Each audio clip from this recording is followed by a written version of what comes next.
Thank you. Peter Spiegel from the Financial Times.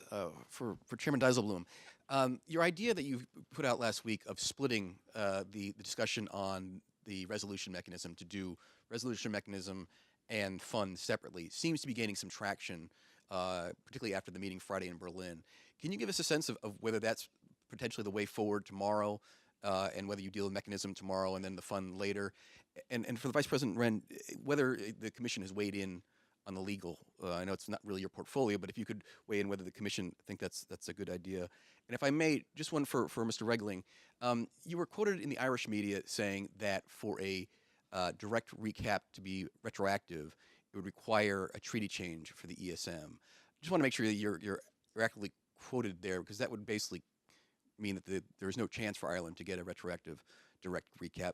And my last time I read the treaty, it gives pretty sweeping powers to the board to create new mechanisms. I'm just quite interested why you think this would require treaty change to implement. Thank you, sir.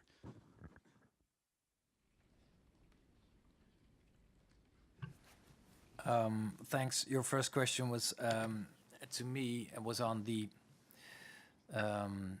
possible ideas on the ongoing debate on the legal basis for the SRM, and any ideas on how to solve that. There are some ideas being floated, but yet whether they will be successful, we will find out tomorrow, if tomorrow an agreement can be reached. So I won't go into any of these ongoing debates on all the separate issues in the SRM. We'll get back to that tomorrow, and I think we have to allow that process to take place tomorrow before saying too much about it at this point.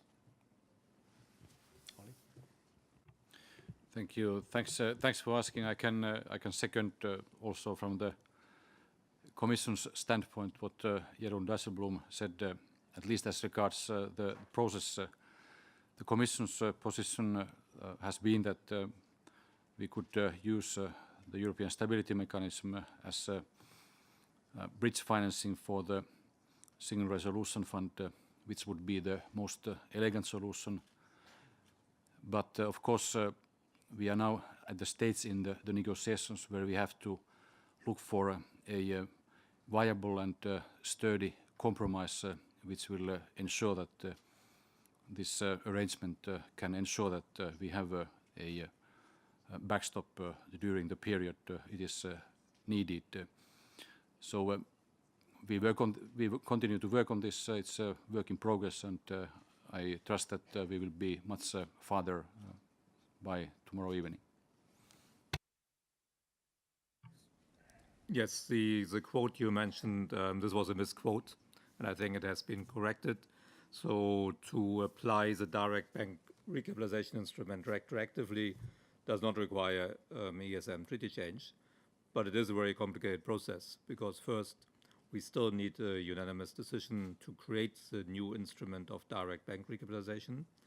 And then, as you know, the summit and also the Eurogroup has said that in exceptional cases, by unanimous vote, there might be retroactive application of this instrument, but it doesn't seem very likely to me. And I also said that, I think, to the Irish media.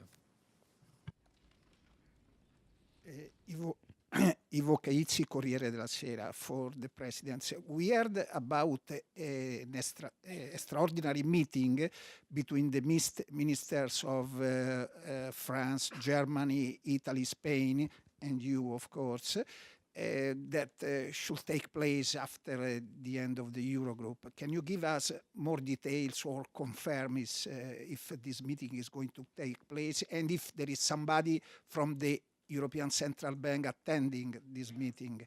And the question for the Vice President, if I may.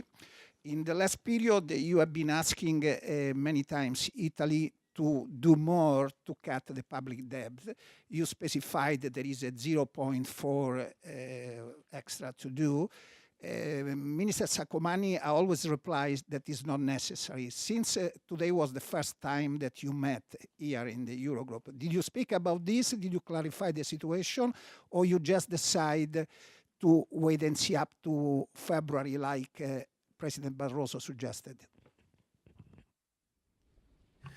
Right. Your first question was about a meeting that could take place tonight. All I know is that the Lithuanian president is, of course, preparing tomorrow's meeting and discussion, and he has a number of meetings, I think, lined up to do that. I was invited to one tonight. Who else will be present, I don't know, but I will find out. Concerning your question as regards the level of public debt of Italy and our assessment on the effective action taken, I have actually nothing new to say at this stage. Our assessment, which I presented, it was, I think, on the 15th of November in the Commission press room, and then on the 22nd of November here after the Eurogroup, is still valid, and the essential parameters are the question of the revenues from privatization proceeds and the implementation of the expenditure review. These are critical parameters, and for instance, by bringing forward the conclusions and policy decisions on the basis of the expenditure review to 2014, one can thus possibly create room for the use of the investment clause, which has been an important debate in Italy recently.